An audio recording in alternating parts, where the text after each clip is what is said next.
Bonjour. Le sommet de Dakar sur le financement des infrastructures en Afrique, les précisions de Macky Sall sur le train express régional, le renvoi au 16 février prochain du procès opposant le ministre Mame Mbaye Niang à Ousmane Sonko, maire de Ziguinchor et leader de PASTEF, sont au menu des quotidiens reçus vendredi à l'agence de presse sénégalaise. Réalisation d'infrastructures de classe mondiale en Afrique, le continent veut maintenir la cadence, affiche Le Soleil à sa une. Selon la publication, le chef de l'État Macky Sall, lançant les travaux du deuxième sommet de Dakar sur le financement des infrastructures en Afrique, a fait un diagnostic d'un continent déficitaire en infrastructures avant de préconiser la poursuite des efforts dans la réalisation des routes, d'infrastructures aériennes et terrestres. Le journal indique que le déficit infrastructurel coûte 2% de croissance au continent africain. Le Soleil se fait écho des propos du chef de l'État qui affirme que le continent est en chantier malgré les défis. Financement des infrastructures, le plaidoyer de Macky Sall, titre Enquête à sa une.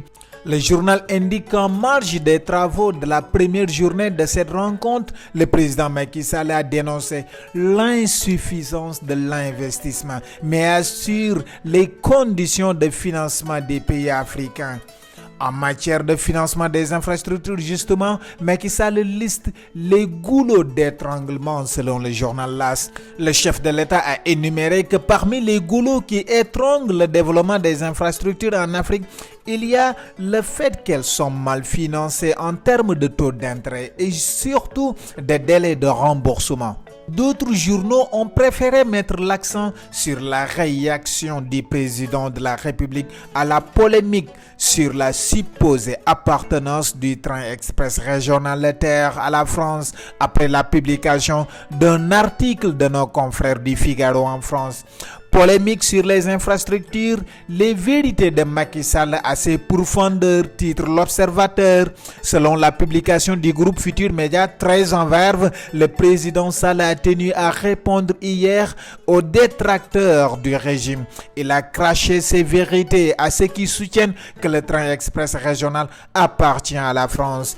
Du haut de la tribune du deuxième sommet sur le financement des infrastructures en Afrique, le président Sall souligne que ces genres de polémique relève d'une autoflagellation permanente sans lendemain qui freine le développement en Afrique. Selon le quotidien, Macky Sall fait taire la polémique, déplorant un débat de bas étage. Le TER est une propriété exclusive du Sénégal, assure le chef de l'État, repris par le journal Avenir Communication.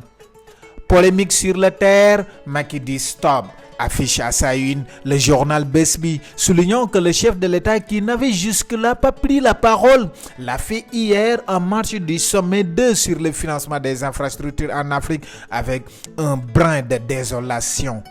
Je vois une polémique surprenante, un projet entièrement financé par l'État du Sénégal, en pleine propriété et qui a recruté une compagnie rompue à la tâche pour conduire dans la sécurité maximale des passagers, a déclaré Macky Sall dans des propos rapportés par le journal Besbi. Sur un autre registre, Walf Quotidien aborde le procès opposant Ousmane Sonko à Mame Mbaye Niang, renvoyé au 16 février. Le leader de PASTEF, accusé de diffamation par le ministre du Tourisme, ne s'est pas présenté au tribunal hier, ce qui fait dire à Walf que Sonko dribble son monde. Et pour le journal, ça se corse pour le patriote en chef. En plus des délits de diffamation et injures publiques, on y a greffé le délit de faux et usage de faux. C'est un conseiller très averti, maître Ciré Clédorli, qui en a fait l'annonce, précise la publication du front de terre. Selon le Tribune, le délit de faux risque d'être fatal à Sonko, le leader de PASTEF qui a brillé par son absence au procès qui l'oppose au ministre Mame Mbaye Niang pour n'avoir reçu de convocation selon ses avocats. Encourt l'invalidation pour 2024 si jamais il est condamné pour délit de faux et usage de faux, contenu dans la citation directe, écrit le journal.